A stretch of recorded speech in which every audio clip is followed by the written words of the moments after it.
ચૂડલો અખંડ રહી ગયા. આ કયો વર હશે ભગવાન? ઓળખ્યો છે કદી આ વર? મીરાએ ઓળખ્યો. નાનપણની અંદર મીરા જ્યારે 5-7 વર્ષની હતી અને એની માતાનું જ્યારે મૃત્યુ થયું ને ભગવાન, મોતની કાંધ ઉપર એની માતા બેઠા હતા અને મીરાને 10 વર્ષની હશે મીરા, અને મીરાને કીધું, મીરા રડી એની માતા કને કે આ મારું તો આ દુનિયામાં કોઈ નથી, તમે જાતા રહો તો પછી. તો કે તારું છે, હું જાતી રહીશ ને પછી બી તારું છે. તો કે કોણ?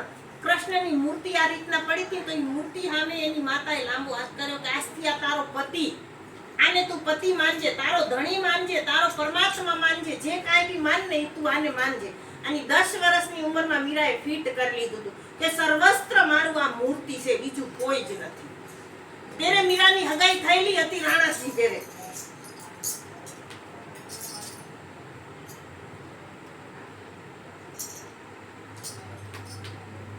હગાઈ ત્યારે થયેલી હતી મીરાની અને એની માં મરી ગયા. હવે મીરાને ફિટ થઈ ગયું કે મારો પતિ આ જ છે, બીજું કોઈ નહીં.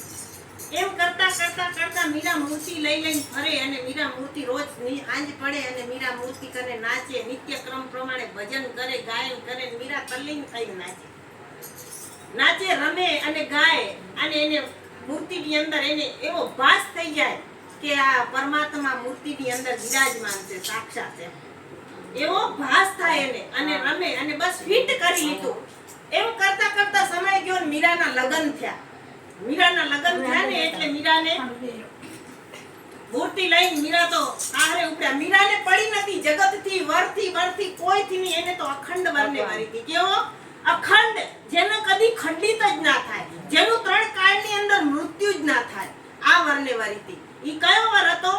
અવિનાશી વર હતો, જે અજન્મ હતો, અવિનાશી, જેનો કોઈ જન્મ જ નતો, એવો વરને ઈ વરેલી હતી. પણ આ સમજતી નથી, પણ એને ખબર હતી કે ભગવાન કદી મરે નહીં. આટલી તો ખબર હોય બધાને, પણ જોયો નતો. પણ ભગવાન કદી મરે નહીં આવું એને ફિટ કર્યું હતું. એટલે મારો વર આજ છે, ભલે ને ગમે ત્યાં મને લઈ જાય.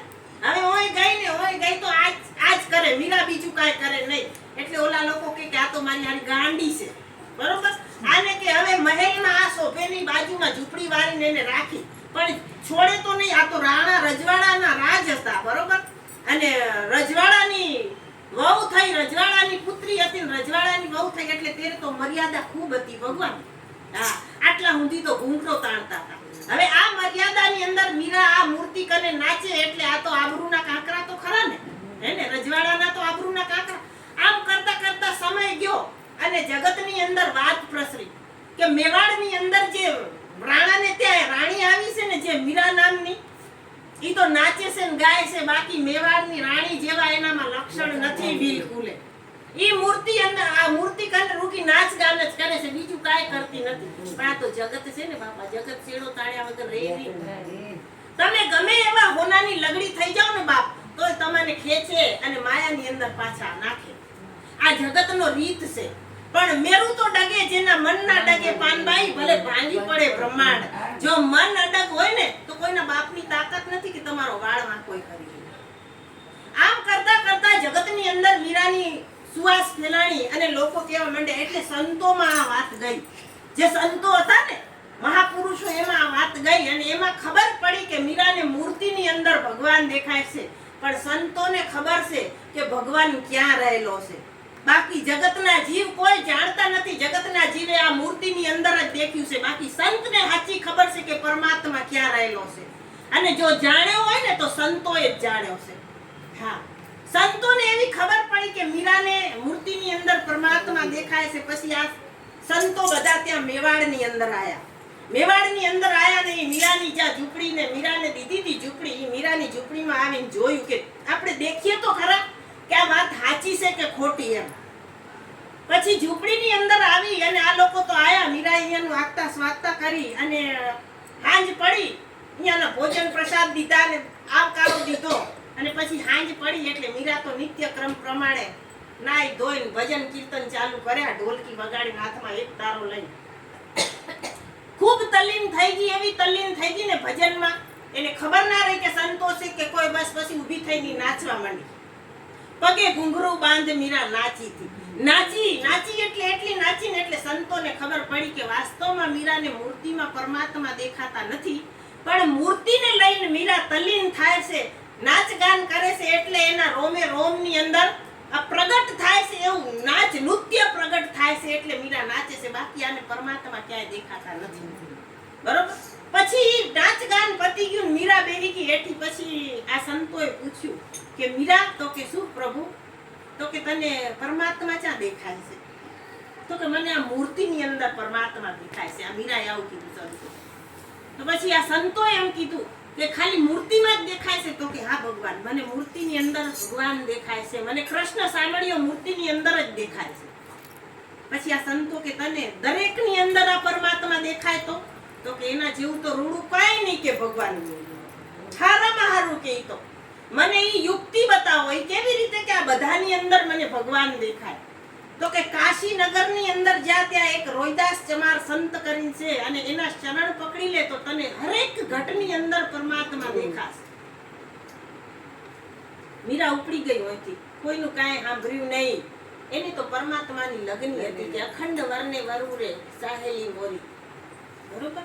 અખંડ વરની એને જરૂર હતી અને ઉપડી ગઈ ને અહીંયાથી એક તારો હાથમાં ને એક તાર પરમાત્માની મૂર્તિ અને ખભે જોડી નાખી નીકળી ગઈ કાશીની અંદર ગોતતી પૂછતી જાય બધાને કે રોહિદાસ ચમાર ક્યાં રહે છે એમ. અને ઈ વખતે તો છૂત અછૂતના વાળા ખૂબ હતા. હવે આ હતા ચમાર અને આ હતી મેવાડની રાણી કાઠી, હેને, દરબારની રાજકુમારી હતી, દરબારની વહુ બી હતી. મીરા આમ કરતી આવીને તો સામેથી રોહિદાસ ચમાર, શરીર લથડી ગયેલું, એક હાથમાં લાકડી અને પોતળી વારેલી, ઉગાડું શરીર હતું ને ખભે ચામડું નાખેલું હતું, અને ચામડાના લોહીના ટપકા શરીરમાં ઉતરતા આમ પડતા હતા. અને એક હાથમાં લાકડી ટેકે રોહિદાસ આવતા હતા. અને હાને મીરાને કોકે કીધું કે હઈ આવે રહ્યા ને ઈ રોહિદાસ ચમાર છે.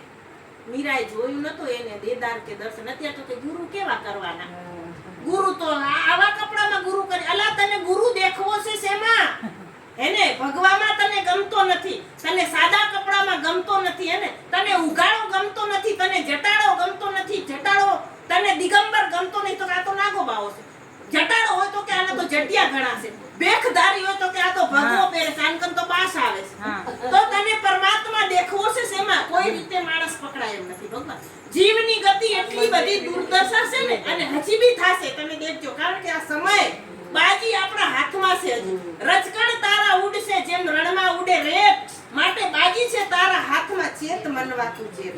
આ રજકણ, આ ખોખું ખાલી કરવું તો પડશે ને એકદી, અને આના રજકણ થઈને ઉડી જશે ભગવાન હવામાં. ક્યાં ગયા તા ક્યાંય નહીં, શું લઈ આવ્યા તા કાંઈ નહીં. પાછું 84 લાખ યોનિની અંદર ફરતા પાછા રોજ નવીમાં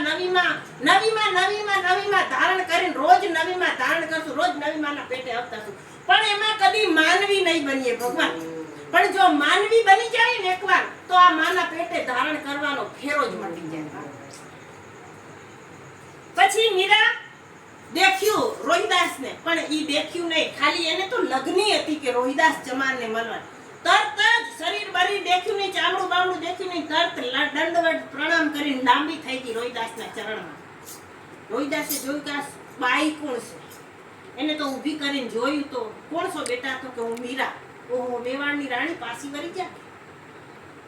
તું અત્યારે છૂતના કેટલા વાળા છે, તને જગત જીવવા નહીં દે, કેમ આવીશો? તો કે બાપુ મને જ્ઞાન દો, મને ઘટોઘટની અંદર ઈશ્વર દેખાય એવું મને જ્ઞાન દો. મને અમુક સંતોએ તમારા કાને મૂકી છે.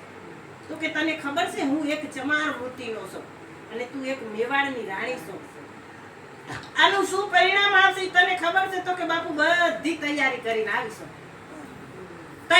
બધી તૈયારીમાં આવીશું. મારે તો ફક્ત પરમાત્મા જાણવું છે. આવી લગ્ની આપણે ગોતવા નીકળ્યા છીએ ભગવાનને કે ક્યારે મળે, હેને? પણ હાલ આવીને ઉભો રહે ને, સુદર્શન ચક્ર ને ગદાર ને ત્રિશૂળ ને બધું હાથમાં લઈને આવે ને, તો ઓળખીએ નહીં કે જાતો રે ભવાઈમાં. આ ભવાઈઓ અહીંયા ક્યાંથી આવ્યો, હેને? માય કાંગલો થઈને આવે ને તોય ના ઓળખીએ કે છે આવો હતો છે. ભિખારી થઈને આવે તોય ના ઓળખીએ. તો તમે ઓળખો કેવી રીતે પરમાત્મા? આને તો લગ્ની હતી કે પરમાત્માને જ મળવું છે. બરોબર. પછી જાતી રે પાછી કે બેટા નહીં મેળ પડે, કે મેળ તારો પડશે જ નહીં. તો કે ગમે તે થાય બાપુ, બધી તૈયારી કરીને આવીશું અને મને મારો પરમાત્મા ઓળખાવો બસ. ઘટોઘટની અંદર મને મારો પરમાત્મા જોઈએ. પછી મીરાને રોહિદાસ બાપા ઉપદેશ દે છે. ઉપદેશ જેવો દે છે ને એવું તરત જ મીરાને જ્ઞાન, કારણ કે એને તો પરમાત્મા ઉપર તો એને ભગવાન ઉપર તો ભરોસો અકૂટ હતો અને એક આ જ્ઞાન મળે એટલે ફીટ એને બેહી જાય. બેહી જેવું ફીટ બેહે ને એવું તરત મીરા હોય વાણી બોલે છે કે તારા આત્માને ઓળખ્યા વિના લખ 84 નહીં ટળે અને તારી આ ભમડાને ભાંગ્યા વિના ભવના ફેરા નહીં ટળે. એટલે અવતાર આવ્યો છે ને તન મન ધન અને શીશ આ સદગુરુ કોઈ હરિગુરુ સંત મળે ને એના ચરણની અંદર ફેંકી દો અને તમે ફક્ત ને ફક્ત કોઈ ભગવાન 33 કરોડ દેવતાને નથી ઓળખવા, કોઈ ભગવાનને નથી ઓળખવો, ફક્ત ને ફક્ત તમે તમાને ઓળખી લો કે હું કોણ છું, ક્યાંથી આવ્યો, મને તે આ ખોખું ખાલી કરીને જઈશ ક્યાં. અહીંયા આયા છીએ તો જાવું તો પડશે ને. રિટર્ન ટિકિટ લઈને આયા છીએ ત્યારે કન્ફર્મ થઈ જાય ને એનું કોઈ નક્કી નથી ભગવાન. યમ ઘાટ આપણી ઉપર કાળ માંડીને ઊભો જ છે. હાલ અત્યારે બેઠા છે ને કાલે આમાંથી એકાદો હોય નહીં, કોઈ નક્કી નથી. બરોબર? એટલે સમયને સરકતા વાર નહીં લાગે ભગવાન. એટલે છે ને સાચા સદગુરુ ગોતી લ્યો. મીરાને રોહિદાસે ઉપદેશ દીધો અને ઈ વાણી બોલીને તરત મીરા ગઈ પાછી મેવાડ. મેવાડ ગઈ ને પછી મીરાને કાંઈ ગુજ ના પડે. મીરાને તો બસ પછી તો દરેકમાં એને ભગવાન દેખાવા માંડ્યો. એને રાણામાંય ભગવાન દેખાય, એની હાહુમાંય ભગવાન દેખાય, જે જગતના જીવ દેખે એમાં એને પરમાત્માનું સ્વરૂપ દેખાવા માંડ્યું. હવે શું કરે? રાણાની માં કે ગાંડી થઈ ગઈ છે. આ ગાંડીને ભૂત વર્ગ્યા છે ગમે તેવા નાને. આ ગાંડીને ગમે તે કરો અને એના પિયર પક્ષનાને ભેગા કરો અને આને હોપી દઈએ. હવે આપણા કને આ ગાંડી પોહાય નહીં. રોહિદાસ કે ચમારના ચરણ પકડીને આવી છે અને આ ચમાર વૃત્તિની અંદર ગઈ અને આપણી સમાજને અભડાવી છે આને. બરોબર? અને હવે આપણા રાજ્યમાં પોહાય નહીં અને એના પિયર પક્ષનાને ભેગા કરો અને મીરાને હોપી દો. બસ આ છેલ્લો ઉપાય છે, બીજો કોઈ ઉપાય નહીં. ઓલા કંટાળી ગયા રાણાને, પણ રાણાને છોડવી નથી હો ભગવાન. રાણાને નથી છોડવી, કારણ કે રાણો ઓળખતો તો કે આની અંદર પરમાત્મા સ્વરૂપણા તો જગતે ગમે તે ઠોકી દીધું છે. જેમ જેને જે આવ્યું ને એવી રીતના કહી દીધું. બાકી રાણાને છોડવી નથી મીરા. તને અલગ રૂમ દઈ દઉં, તું કેમ કરું તો આ દુનિયાના જેટલા બી હારા વિદ્વાન પંડિત બ્રાહ્મણો છે ને એને તારા ગુરુ તરીકે તું સ્થાપ અને એને તારા ગુરુને હું અંબાડી ઉપર બેહાડીને વાજતે ગાજતે રાજમહેલની અંદર લઈ આવું. પણ મીરા રોહિદાસ ચમારનું તું પક્ષ મૂકી દે. મીરા શું કે ખબર છે? ઈ બધાને કે હું ઓળખીને બેઠી છું રાણા. એમાં કેટલા જ્ઞાન છે ને ઈ બધું હું ઓળખીને બેઠી છું. માર તો ફક્ત રોહિદાસ જ. હું રોહિદાસની ચેલીન, રોહિદાસ મારા ગુરુ. જેને જેમ કરવું હોય એમ કરો. પછી એના પિયર પક્ષનાને ભેગા કરે. આપણે કહીએ ને કાંઈ આપણા ઘરમાં ડખો થાય, 5 માણા કઈ બોલાવો એને, હે ને 5 માણા છૂટા ઉપર આવી જાય ને એટલે પછી આ 5 માણા યાદ આવે, હે ને. એના પેલા ના પછી બોલાવો કે પિયર પક્ષના જેટલા હોય ને એટલા. તે તો રજવાડાના રાજ હતા. પિયર પક્ષનાને બોલાયા ને આ બાજુ હાહરી પક્ષના ને આ બાજુ પિયર પક્ષના બંને કચેરી ભરાણી હામે વાત ચાલુ થઈ. આ હાહરી પક્ષવાળા બોલ્યા કે ભાઈ તમે તમારી દીકરીને લઈ જાઓ, કારણ કે આ ગાંડી થઈ ગઈ છે. ઓલા ચમારના પગ જ્યારથી પકડ્યા ને ત્યારથી આ ગાંડા વૃત્તિ ધરાવે છે અને અમારે આ દઈશું ઉભી અમારા રાજ્યની અંદર. પછી મીરાના જે 5 જેના પક્ષના આયા હતા ને કે મીરા આ તું શું કરશો રહી, તને ખબર છે?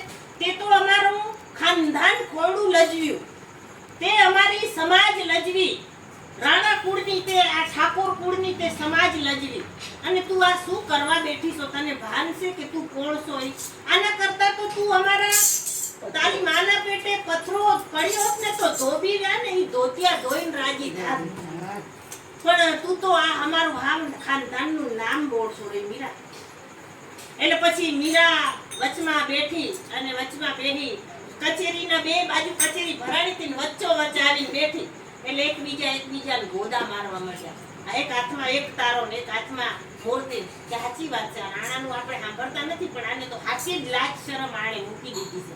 નથી શેડો આડો વાળતી કે નથી કાંઈ.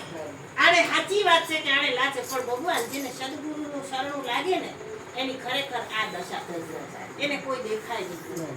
એને ફક્ત એનો સદગુરુ અને સદગુરુ આ તમારા જે પતિ તમે ધાર્યા છે ને, તમારા મા બાપે જે પતિ દીધા છે, પણ જ્યારે સદગુરુના શરણે જઈએ ને ત્યારે સાચી ધણિયાણી થાય. આ તો ધણી ખાલી આપણા મા બાપે દીધો છે, પણ સાચી ધણિયાણી તેથી જ થાય જેથી સદગુરુના શરણે જાય. સદગુરુ આપણો ધણી છે, આપણો, અને જેને સદગુરુમાં ને ભગવાનમાં ભેદ દેખાય ને એને કદી સદગુરુનો ઉપદેશ ના લાગે. એ પછી સદગુરુની અંદર એ પરમાત્મા